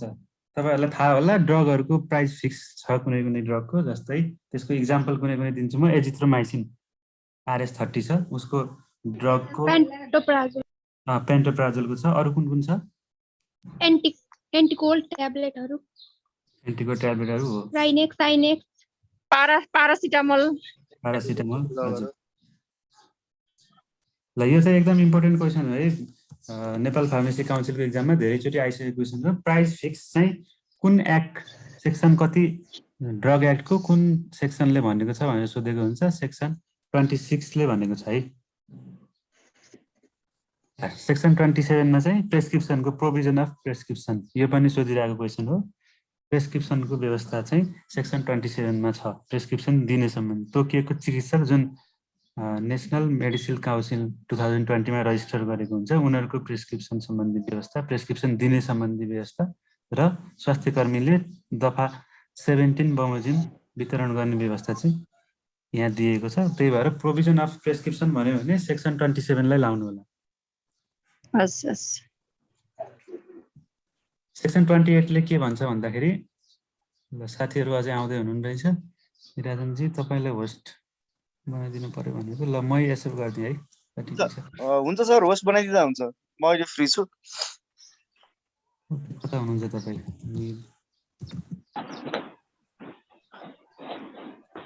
तपाईलाई डिस्टर्ब हुन्छ होला सर होस्ट मलाई बनाइदिनु ठिक छ मैले बनाइदिए है तपाईलाई ल भयो हजुर सेक्सन 28 ले के भन्छ भन्दाखेरि कुनै पनि रिटेल शप फार्मेसीहरु देखि लिएर एक्सपोर्ट इम्पोर्ट गर्ने ठाउँ डिस्ट्रिब्युट गर्ने ठाउँमा चाहिँ आवश्यक जनशक्ति नभइकिन चाहिँ गर्न मिल्दैन भनेको छ यो चाहिँ सेक्सन 28 ले भनेको छ यो क्वेशन चाहिँ खासै मैले एनपीसी को एक्जाममा देखेको छैन त्यै पनि सम्झिनु होला है सेक्सन 28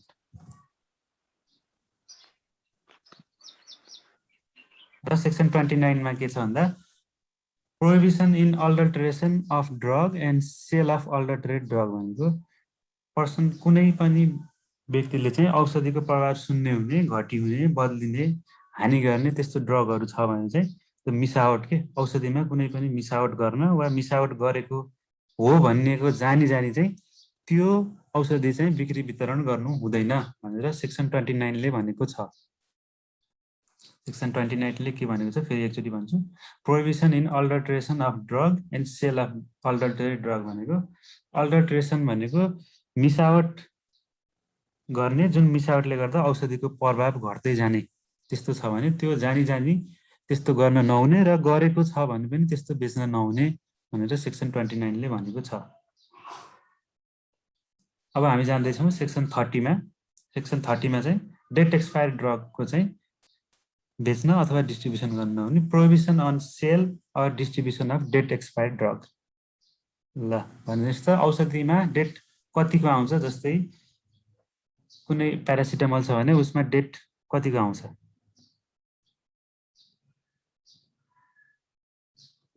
कोही पनि बोल्नु भएन है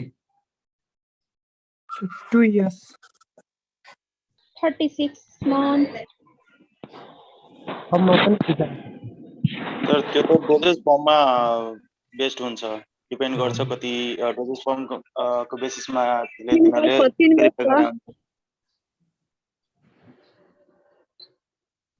ओके यो चाहिँ डोजेज फर्ममै बेस्ड हुन्छ कुनै 1 इयर को आउँछ कुनै 2 इयर को आउँछ कुनै 3 इयर को आउँछ त्यही भएर यो चाहिँ डेट एक्सपायर्ड ड्रगहरु चाहिँ हामीले बेच्नु हुन्न भनेर सेक्सन 30 मा भनेको छ अलि छिटो जाउँ है टाइम भएन म अब सेक्सन 31 तिर गइहाले है सेक्सन 31 मा चाहिँ क्लिनिकल ट्रायलको बारेमा भनेको छ यो त सबैलाई याद होला क्लिनिकल ट्रायल भनेको के हो त ल भन्दिनुस् कसैले कुनै पनि ड्रग को हैन ह्युमनमा मतलब टेस्टिङ गर्नेलाई क्लिनिकल ट्रायल भनिन्छ testing on human on any drugs ह्युमनमा टेस्ट पहिला प्री क्लिनिकल ट्रायलहरुमा प्री फर्मुलेसन स्टडीजहरु गरेर सबै गरिसकेपछि मात्रै क्लिनिकल ट्रायलमा आउँछ क्लिनिकल ट्रायलको पनि धेरै फेजहरु छ पहिलो दोस्रो तेस्रो चौथो त्यो हामी पढौँला क्लिनिकल ट्रायल भनेको तपाईले सम्झिँदा चाहिँ ह्युमनमा टेस्ट गर्ने भनेर सम्झिनु है साथीले भने जस्तै क्लिनिकल ट्रायलको लागि चाहिँ हाम्रो सेक्सन 31 छ यो सम्झिनु होला है 32 मा छ disclosure of the system and other particular while manufacturing any drug कुन औषधि बनाउन लागेको हो त्यो चाहिँ सिस्टम चाहिँ हामीले जनाएर मात्र चाहिँ त्यसको औषधि उत्पादन गर्नुपर्छ औषधि उत्पादन गर्दा औषधिको प्रणाली खुलाउनु पर्छ भनेको जस्तै कुन हुन सक्छ त भनेको आयुर्वेदिक हुन सक्छ कुनै एलोपेथिक हुन सक्छ होमियोपेथिक हुन सक्छ युनानी हुन सक्छ है औषधि उत्पादन गर्दा चाहिँ त्यसको सेवनबाट हुन सक्ने प्रतिकूल असरको बारेमा पनि लेख्नुपर्छ भनेर सबसेक्सन 2 मा भनेको छ यो चाहिँ हामी शेड्युल पढ्ने बेलामा चाहिँ कहाँ लेख्ने भनेर म तपाईहरु सबैलाई बुझाउँछु शेड्युल र कुनलाई हामी कति फी तिर्नुपर्छ प्रेस्क्राइब फीहरु चाहिँ यो हामी भोलि अर्को क्लासमा गर्ने छौं आज चाहिँ लगभग सेक्सन 40 सम्म सकाउने भनेको सेक्सन 33 मा जाउँ अब protection of narcotic and poisonous drug है ल साथीहरु नार्कोटिक पोइजनस भनेको के हो कोही भन्न सक्नुहुन्छ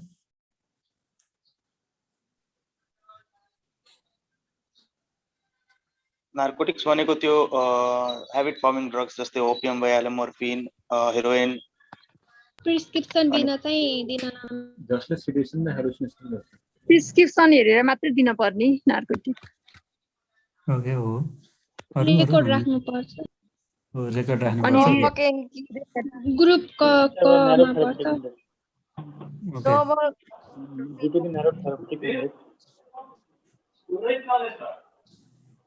ओके ग्रुप कमा भनेको त्यही प्रिस्क्रिप्सन दिन हामीले बेच्नु हुँदैन रेकर्ड राख्नुपर्छ भनेर मात्रै बुझ्नु है यो चाहिँ नार्कोटिक एक्टमा हामी सबै पढाउँला यसको बारेमा अहिले चाहिँ यति नै बुझ्नु नार्कोटिक र पोइजनस ड्रग चाहिँ 33 मा पर्छ सेक्सन 33 मा पर्छ है ल सेक्सन 34 छ एकदम इम्पोर्टेन्ट छ पेनाल्टीहरू के छ त पेनाल्टीहरू है पेनाल्टी हेर्नुस् एनी पर्सन हु ल सेक्सन 34 मा पेनाल्टीहरू छ सेक्सन प्रोभिजन अफ च्याप्टर 4 भन्ने छ च्याप्टर 4 मा के प्रोभिजन थियो भन्दा च्याप्टर 4 मा हाम्रो सेक्सन कुन पर्यो 7 8 9 10 11 छ जुन 7 रिकमेन्डेसन लेटर देखि लिएर 11 भ्यालिडिटी पिरियड सम्म यो जुनसुकै पनि हाम्रो बर्खिलाप गर्यो भने चाहिँ त्यसको लागि 3 वर्ष कैद अथवा 25,000 रुपैयाँ जरिवाना अथवा दुवै सजाय हुन्छ है 25,000 सम्म है अप टु 25,000 है त्यो जुन हाम्रो छ section 7 section 8 section 9 section 10 section 11 र सेक्सन 25 यो मध्ये कुनै एउटा बर्खिलाप गर्यो भने 3 वर्षसम्म दण्ड र 25,000 सम्म जरिवाना तथा दुवै पनि हुन सक्छ है यहाँ चाहिँ पेनाल्टीमा भनेको छ है अब सबसेक्सन 2 मा के भनेको छ भन्दाखेरि यसमा चाहिँ कुन एक्ट बर्खिलाप गर्यो भन्दाखेरि हाम्रो छ सेक्सन 18 मिसयुज गर्यो अथवा सेक्सन 29 एडल्टरेट गर्यो त्यसै गरी सेक्सन 30 छ तपाईको डेट एक्सपायर्ड ड्रग बेच्नु त्यस्तै गरी सेक्सन 35 छ त्यसै गरी 33 छ 33 मा चाहिँ नार्कोटिकहरू चाहिँ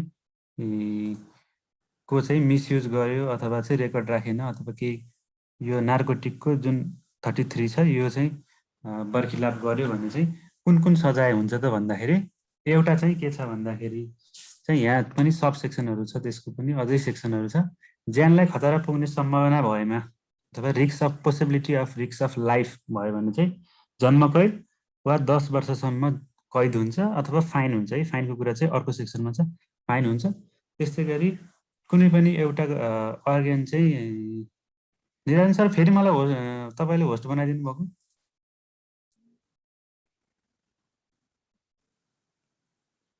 त्यस्तै गरी लाइफ तपाईको ज्यानलाई खतरा पुग्ने भयो भने चाहिँ 10 वर्षसम्म कैद र जरिवाना त्यस्तै गरी कुनै एउटा शरीरको अङ्ग damage if there possibility of damage or loss of capacity of any organ भनेछ नि भनेको शरीरको कुनै एक अङ्गको छीड हरण भएको अथवा ड्यामेज भएको भएदेखि चाहिँ 10 वर्षसम्म कैद र जरिवाना हुन्छ र अन्य अवस्थामा चाहिँ 5 वर्षसम्म कैद र जरिवाना हुन्छ है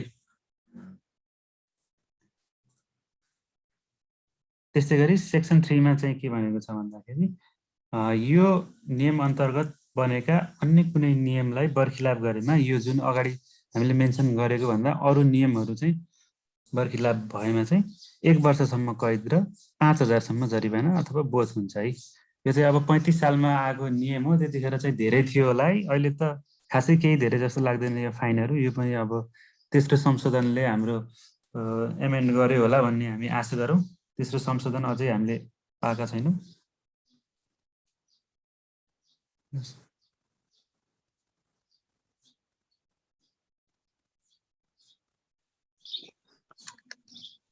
ल बुझ्नु भयो नि पेनाल्टीहरू को साथीले हो हिजै सोध्नु भएको थियो मलाई पेनाल्टी कहिले हो भनेर उहाँले बुझ्नु भयो रविन्द्र सर बीचमा म त वाइफाई नभएर हराएको छु के रे बत्ती नभएर हैन डाटा पनि गएछ म फेरि आएको साथीहरुले टाइम थाहा नपाउनुको कारण भएर अहिले बल्ल आउँदै हुनुहुन्छ अब टाइम बल्ल बढ्दैछ संख्या टाइम हेर्नु भएन जस्तो छ ख्याल गर्नु भएन जस्तो क्लासमा चाहिँ के रे ग्रुपमा इन्भल्भ हुनु भएन अथवा नोटिफिकेसन अल तपाई चाहिँ हाइलाइट नोटिफिकेसन भन्दा पनि नोटिफिकेसन अल ट्युन गर्नु होला के ग्रुपमा अनि तपाईलाई सबै ग्रुपको नोटिफिकेसन आउन थाल्छ साथीहरु केही समस्या छ अहिलेसम्म भने भन्नुस् है सेक्सन 34 सम्म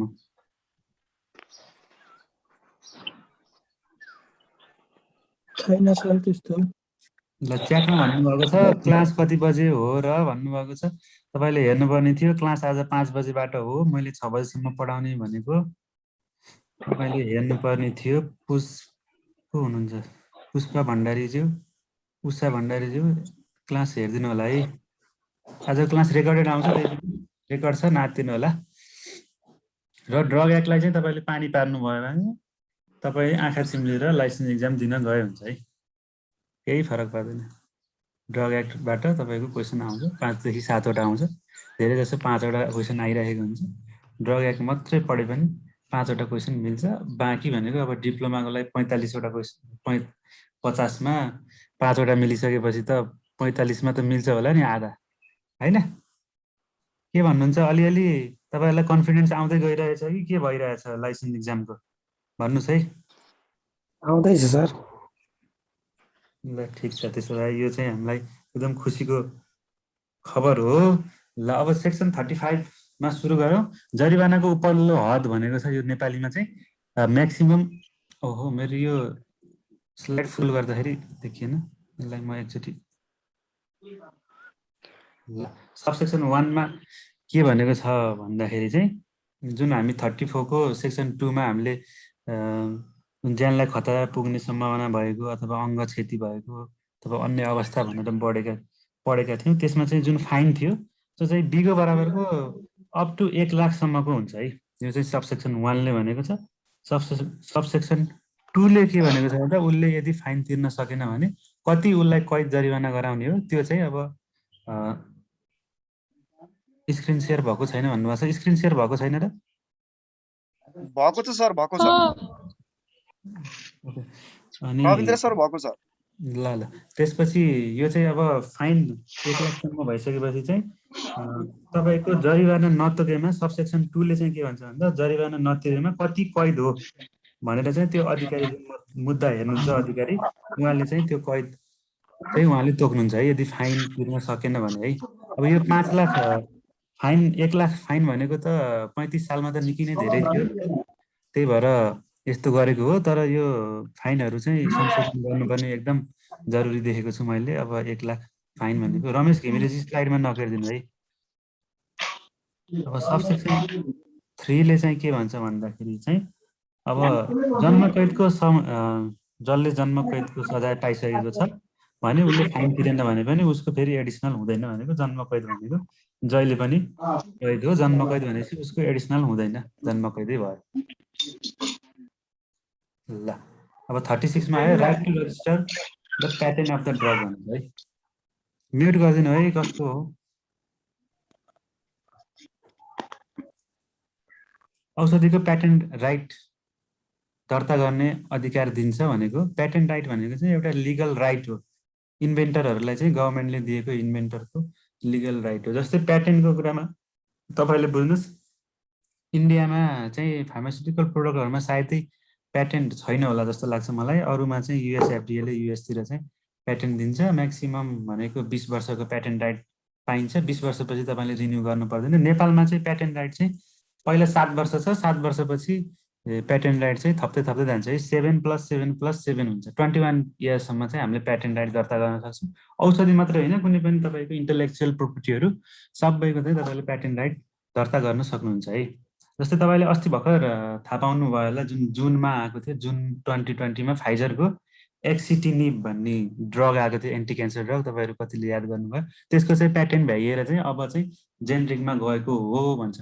अब बाहिरतिर चाहिँ के हुन्छ भन्दाखेरि जेनेरिक भनेको सबैले बनाउँछ र ब्रान्ड नेम नराखिकन बनाउँछ, बाहिरतिर जेनेरिकको चलन छ। नेपालमा चाहिँ अब सबै डाक्टरहरूले ब्रान्ड नेमै लेख्नुहुन्छ। अनि जुन प्याटेन्ट, जुन कम्पनी, जुन फाइजरलाई एक्सिटिनिबको जुन प्याटेन्ट थियो त्यो चाहिँ उसले आफ्नो ब्रान्ड नेमबाट सल्लक्क उसले प्रोडक्टहरू मार्केटमा पठाउँछ र उसले आफ्नो 20 वर्षभित्र चाहिँ उसलाई चाहिँ आफ्नो जुन लगानी छ, इन्भेस्ट छ, त्यो चाहिँ उसले निकाल्नुपर्छ। अहिले चाहिँ अब अहिले चाहिँ ग्लेनमार्कले र एपोटेक्सले पनि जेनेरिक बनाइसकेका छन् है एक्सिटिनिबको। यो चाहिँ युएस को केस हो।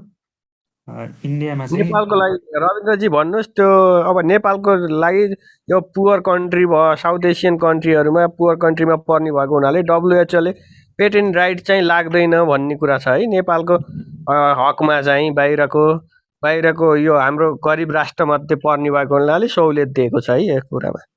त्यो चाहिँ 20 वर्षको छ। त्यसमा चाहिँ तपाईँको मोस्ट अफ द केसमा चाहिँ 10 वर्षपछि चाहिँ प्याटेन्ट लगभग सबै कम्पनीहरूले चाहिँ 10 वर्षपछि प्याटेन्ट छुट्छ है उनीहरूको लगभग, नत्र चाहिँ राइट चाहिँ 20 वर्षसम्म हो दिएको। यो खासै तपाईँलाई सोध्ने क्वेसन होइन प्याटेन्टको बारेमा, त्यही पनि मैले अलिकति जानेको कुरा भनिदिएँ। जुन एक्जिटिनियम चाहिँ फाइजरले बनाएको थियो, यो चाहिँ एकदम मार्केटमा हल्ला भएको हुनाले थाहा पाउनु भयो होला भनेर भनेको थिएँ। उसले चाहिँ ब्रेस्ट क्यान्सर र तपाईँको मोस्ट अफ द क्यान्सरको केसहरू एडभान्स रेनल सेल कार्सिनोमादेखि लिएर सबैमा काम गर्ने भएको हुनाले यो चाहिँ फाइजरको जुन प्याटेन्ट थियो त्यो चाहिँ जुन 30मा चाहिँ प्याटेन्ट सकिएको थियो र अहिले चाहिँ एपोटेक्स र ग्लेनमार्कले पनि बनाइरहेको छ। ल अर्को स्लाइडमा जाउँ। सेक्सन 37मा डेलिगेसन अफ अथोरिटी भनेको नेपाल गभर्मेन्टले चाहिँ एडमिनिस्ट्रेसनलाई दिएको अधिकारहरू अरूलाई पनि दिन सक्छ भनेको। अरू एउटा कुनै एउटा व्यवस्थापनलाई प्राप्त अधिकार नेपाल सरकारको कुनै अर्को अधिकारीलाई पनि नेपाल सरकारले दिन सक्छ भनेको पावर सिफ्ट जस्तै कि सबै अधिकार होइन कि अलिकति अथवा कति हुन्छ त्यो अधिकार दिन सक्छ यो केस हेर्ने बेलामा, मुद्दा हेर्ने बेलामा भनेको छ। यो पनि खासै क्वेसन सोधेको छैन 37बाट। 38मा चाहिँ के छ भन्दाखेरि सरकार वादी हुने भनेको गभर्मेन्ट टु बी प्लेन्टिफ भनेको एप्लिकेन्ट चाहिँ सरकार हुन्छ। जुन मुद्दा हालिन्छ हामीले, जुन ड्रग एक्टको बर्खिलाप गर्यो भने मुद्दा हालिन्छ, त्यसमा चाहिँ सरकार चाहिँ वादी हुन्छ, एप्लिकेन्ट हुन्छ भनेर सेक्सन 38ले भनेको छ है। 39ले के भनेको छ भन्दा मुद्दाको तहकिकात र दायरी भनेको। ओके, सरकार वादी हुन्छ भन्नु चाहिँ के खोजेको हो? वादी हुन्छ भन्नाले के भन्न खोजेको हो? एप्लिकेन्ट वादी र प्रतिवादी भन्ने सुन्नु भएको छ? वादी र प्रतिवादी यस्तो हो, तपाईको हामीले हाल्यो भने मुद्दा हाल्यो भने हाम्रो तर्फबाट हालेको मुद्दा सरकारले नि लड्दिने भनेको है। वादी भनेको हामीले जसले मुद्दा दर्ता गर्छ त्यो वादी भयो। जसलाई अगेन्स्ट गरेर जसलाई सजाय दिने हुन्छ त्यो प्रतिवादी हुन्छ। हामीले चाहिँ के हुन्छ भने हामीले हालेको मुद्दा सरकारको तर्फबाट लड्छ भन्ने कुरा है। सरकारले लड्दिन्छ त्यो मुद्दा भनेको। निरीक्षकले जुनसुकै केसमा गएर हेर्छ नि, त्यसपछि निरीक्षकले हेरेको केसहरू हुन्छ नि, तिनीहरू चाहिँ सरकार चाहिँ वादी हुन्छ भनेको के। प्रतिवादी चाहिँ त्यो मान्छे हुने भयो जसले ड्रग एक्टको भोइलेट गर्यो। बुझ्नुभयो? ठिक छ नि, केही प्रब्लम छैन नि अहिलेसम्म है?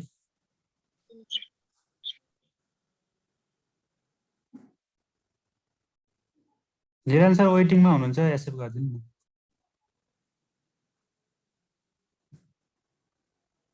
ल, सेक्सन 39मा चाहिँ मुद्दाको तहकिकात र दायरी भनेको छ नेपालीमा र इन्भेस्टिगेसन एन्ड रविन्द्र सर। हजुर होस्ट तपाईँ नै हुनुहुन्छ क्या अहिले चाहिँ? निरञ्जन सर तपाईँ के गर्नुहुन्छ यार, कहाँ जानुहुन्छ तपाईँ? होइन, अघि नै यस्तो भयो क्या, मेरो चाहिँ के अरे कल आएर काटियो क्या सबै, त्यही भएर सर म चाहिँ हुन पाइनँ। ल ठिक छ, मैले एप्रुभ गरिदिइसकेँ अहिले चाहिँ। ल मैले होस्ट फेरि बनाइदिएँ तपाईँलाई। र मेरो सकिन लागेको छ 39 र 40 मात्रै छ है सेक्सन। 39मा चाहिँ के भनेको छ भन्दा investigation of the case relating to the offence punishable under the act shall be made by inspector and the case shall be filed to the officer who is authorized to hear the case after the completion of such investigation भनेको छ। Investigation भइसकेपछि case file गर्ने बेलामा चाहिँ जो चाहिँ अधिकारी छ, जो हेर्छ, त्यसको समक्ष चाहिँ निरीक्षकले तहकिकात गर्ने छ भनेको छ है। यो चाहिँ यो 39 सेक्सन पनि खासै सोधेको छैन। यो चाहिँ तपाईले इन्भेस्टिगेसन अफ द केस भनेर मात्रै सम्झे हुन्छ। यसमा चाहिँ यसमा सोध्ने क्वेसन भनेको झन् मेन कुरा क्वेसन के छ भने मुद्दाको तहकिकात कसले गर्छ भनेर भन्छ हैन। इन्स्पेक्टरले गर्छ कि डिडिएको कुनै हाकिमले गर्छ कि भनेर सोध्छ। यसमा चाहिँ के तपाईले एमेन्डमेन्ट भएकै कुरा राख्नु भयो होला है रविन्द्र सर? के छ यहाँ इन्स्पेक्टर सँगसँगै अरू पनि कुरा, यो केही नियम संशोधन, केही कानुन संशोधन एक्ट भनेर आएको छ। त्यो ह्याप्प बाहिर कहीँ मैले भेटाएको छैन कि, त्यो फार्मा आइडल बुकमा चाहिँ छ, अरू बुकमा चाहिँ मैले भेटाएको छैन। त्यसमा चाहिँ सबिन सर के भनेको भन्दा जुन ऐन संशोधन भएकोमा हाम्रो विभागले खटाएको इन्स्पेक्टर भनेको थियो, यसमा चाहिँ प्रदेश सरकारले पनि खटाउन सक्छ भन्ने कुरा एमेन्डमेन्टमा आएको छ। नत्र भने त्यसमा अरू केही छैन है। त्यही त यो केही संशोधन एक्टले चाहिँ केही संशोधन भनेर कानुन संशोधन भनेर त्यहाँ चेन्ज गरेको थियो कि त्यही भएर ल हुन्छ अगाडि बढ्नुहोस्। यो तहकिकात चाहिँ सबसेक्सन 1 मा चाहिँ निरीक्षकले गर्छ भनेको छ। हामीसँग 10 मिनट टाइम रहेछ अझै है, सकिन लागिसकेको छ। त्यस्तै गरी तहकिकात गर्दा चाहिँ त्यो व्यक्तिलाई गिरफ्तार गर्न सबसेक्सन 1 को कले चाहिँ के भन्छ भन्दा त्यसलाई चाहिँ गिरफ्तार गर्न पर्यो भने पनि सरजीवन मुचुल्का एउटा जुन तपाईको अघि बनाएको थियो विटनेसको साथ। रविन्द्र सर हजुर मेसेज आएको छ जुमबाट हाम्रो 10 मिनेट छ भनेर है। ओके ओके मैले हेरेँ। यो चाहिँ सरजीवन मुचुल्का बनाएर चाहिँ गिरफ्तार गर्नुपर्ने अवस्था आयो भने पनि गिरफ्तार गर्न सकिन्छ भनेको छ है। ल तारिखमा राख्न जमानतमा राख्ने चाहिँ त्यही अधिकारीले स्वीकृति दिएमा चाहिँ 25 दिनसम्म थुनामा पनि राख्न सक्छ है। यो चाहिँ यसमा भनेको छ। ल अनि सबसेक्सन 1 को गमा चाहिँ के भनेको छ, प्रहरी कर्मचारी कोही चाहियो भने पनि प्रहरी अफिसियलसँग ड्युटीमा भएको प्रहरी अफिसियलसँग हेल्प माग्न सक्छ भनेको छ। त्यस्तै गरी सबसेक्सन 2 मा के भनेको छ भन्दा इन्सपेक्टरले जुन केस फाइल गरेको हुन्छ, केस फाइल गर्दा चाहिँ उसले सरकारी वकिलको सहायता लिएर चाहिँ उसले चाहिँ मुद्दाको बहस र पुनरावेदन गर्न सक्छ, जुन चाहिँ सरकारी वकिलले गर्छन् है। इन्सपेक्टरले भनेर सरकारी वकिलले गर्छन् है लास्टमा चाहिँ है। ल अर्को चाहिँ सेक्सन 40 मा छ पावर टु फ्रेम रुल्स भनेको यो जुन ड्रग एक्टबाट अरू रुलहरू चाहिँ फ्रेम गर्न मिल्छ, अरू एक्टहरू पनि फ्रेम गर्न मिल्छ भनेको छ। तपाईहरुले थाहा पाइसक्नु भयो होला, ड्रग स्ट्यान्डर्ड रेगुलेसनदेखि लिएर ड्रग इन्क्वायरी इन्सपेक्सन एक्टहरू पनि यही ड्रग एक्टबाट फ्रेम गरेको है। ल आजको लागि यति नै छ। सेक्सन हामीले 20 देखि 40 सम्म पढ्यौं। ल तपाईहरुलाई केही क्वेशन सोध्नु छ भने सोध्नु होला है। हामीसँग 8 मिनेट टाइम छ।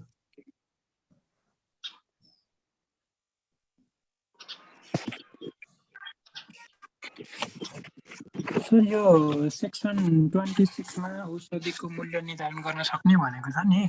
हजुर हजुर। त्यसको लागि औषधिको मूल्य निर्धारण गर्नको लागि सल्लाह दिने चाहिँ डिएसी ले हो कि टिसिसी ले हो? मैले कन्फ्युज भइसक्यो। तपाईको डिएसी र डिटिसी को काम पनि हाम्रो आउँदै छ है। तपाईको त्यो चाहिँ त्यतिखेरै गरौँला है यसको कुरा चाहिँ। ए हस् हुन्छ। ओके यो आउँदै छ। अर्को क्लासमा हामी ड्रग रजिस्ट्रेसन पढ्छौं अथवा डिएसी अथवा डिसिसी एन्ड डिसिसी एक्ट पढ्छौं। कुन पढ्छौं अब अर्को क्लासमा पढाउँछौं। रविन्द्र सर मोस्ट इम्पोर्टेन्ट सेक्सनलाई एकपटक डिस्क्राइब गर्दिन मिल्छ भन्नुलाई त सेक्सन 26 र 34। सर कुनै निमोनिक्स त मतलब यो सेक्सन को कम्प्लिट गर्ने 40 को 40 सेक्सन त याद हुँदैन सर त्यसको। निमोनिक्स जस्तो कि ट्रिपहरु यस्तो निमोनिक्स छैन सर। ड्रग एक्टको याद गर्ने तपाईको नियम कानुन हो। ड्रग एक्ट याद गर्नलाई चाहिँ भित्तामा लेखेर हैन तपाईलाई हैन यो ड्रग एक्ट मुखमै टङमै हुनुपर्छ के, तपाईको बोलीमा हुनुपर्छ के। तपाईले एकदम पछि पनि चाहिने कुरा हो। तपाईले सेक्सन 25 मा के छ भन्दा झ्याम्म तपाईको मुखमा आउने हुनुपर्छ है। निमोनिक्स तपाईलाई म पढ्ने तरिका चाहिँ भन्छु कसरी पढ्नुस् भन्दा तपाईले सम्झिनुस् 40 मा पावर टु फ्रेमवर्क भन्ने सम्झिने, 34 मा पेनाल्टी सम्झिने, त्यस्तै गरी आएर 31 मा क्लिनिकल ट्रायल सम्झिने, 33 मा त्यसरी सम्झिनुस्। अनि बीच-बीचमा कुन छ त्यो आफै फिल गर्न सक्नुहुन्छ है। पहिला चाहिँ मेन टपिकहरु सम्झिनुस्, त्यसपछि बीचको आफै फिल गर्नुस्। तपाईले मजाले सम्झिनुहुन्छ। मैले पनि त्यसै गरी पढेको है। अब बेस्ट आइडिया भनेको तपाई दिनकै एक चोटी लेख्नु भयो भने तपाई 30 दिनमा मजाले सक्नुहुन्छ। 1 मन्थ लाग्छ है। मैले पनि त्यसरी पढेको। दिनको एक चोटी लेख्दाखेरि तपाईलाई सबै याद हुन्छ। ल यो तपाई नत्र तपाईले मोबाइलको वालपेपरमा राख्दा पनि हुन्छ। हो। ल म केही इम्पोर्टेन्ट सेक्सनहरु सरसर्ती भन्दिन्छु त्यही पनि तपाईहरुलाई। ल अब डिडिए कुन सेक्सनमा छ भन्दा सेक्सन 5 मा छ। त्यस्तै गरी एनएमएल सेक्सन 6 मा छ। त्यस्तै गरी आएर हाम्रो पसल दर्ताहरु सेक्सन 10 मा छ। त्यस्तै गरी भ्यालिडिटी सेक्सन 11 मा छ। त्यस्तै गरी क्वालिटी स्ट्यान्डर्ड सेक्सन 12 मा छ। त्यस्तै गरी सेक्सन 18 मा misuse and abuse of drug छ। सेक्सन 19 मा फल्स अर मिसलिडिङ एडभर्टिजमेन्ट छ। सेक्सन 20 मा चाहिँ तपाईको इन्स्पेक्सन गर्ने छ जुन भनेको inspector may inquiry and inspect छ। सेक्सन 23 मा के छ भन्दाखेरि एनालिस्ट र इन्स्पेक्टरको क्वालिफिकेसन छ। सेक्सन 25 मा चाहिँ गभर्नमेन्टले चाहिँ कुनै पनि ड्रगको स्टोरेज, म्यानुफ्याक्चर, सेल, डिस्ट्रिब्युसन भएको ठाउँमा चाहिँ रोक्न सक्छ भन्ने छ। र सेक्सन 27 इम्पोर्टेन्ट छ प्रिस्क्रिप्सनको लागि। र सेक्सन 31 मा क्लिनिकल ट्रायल छ। 33 मा नार्कोटिक एन्ड पोइजनस ड्रग छ। 34 मा चाहिँ तपाईको पेनल्टीहरु छ। त्यस्तै गरी 39 मा इन्भेस्टिगेसन छ र सेक्सन 40 मा चाहिँ तपाईको पावर टु फ्रेम रुल छ। अर्को भनेको 36 मा प्याटेन्ट राइट छ है। ल यदि चाहिँ तपाईले कन्ठ बनाएर आउनु होला। अर्को क्लासमा हामी शेड्युलहरुको बारेमा पढ्छौं। त्यस्तै गरी फीहरु प्रेस्क्राइब फी के गर्न कति फी लाग्छ त्यसको बारेमा पढ्छौं र अर्को क्लासमा चाहिँ मैले तपाईहरुलाई क्वेशनहरु पनि गर्छु। तपाईहरुले एन्सर गर्नुपर्छ। नभए आजै सोध्नुस् है क्वेशन केही नबुझेको भए। अर्को क्लासमा एन्सर गर्नु भएन भने तपाईलाई म किक आउट गर्दिन्छु। ओके उषा भण्डारीजी भन्नुभएको छ मोस्ट इम्पोर्टेन्ट सेक्सनलाई एकपटक डिस्क्राइब गरिदिनु भन्नुभएको छ। तपाईले चाहिँ युट्युबमा गएर एकचोटी सरसर्ती हेर्नु होला। आजको लागि चाहिँ हामी क्लास यही अन्त्य गर्छौं। निराजन सर केही छ?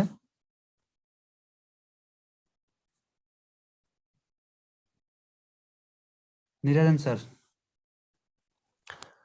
सर त्यो के मेसेजको बारेमा के कुरा भएको र? के रे क्लासको मेसेज के कस्तो सर? त्यो उसको मेसेज पठाउने इन्ट्रेस्टेडहरुको के छ त्यो मेसेज कति? हजुर ए आज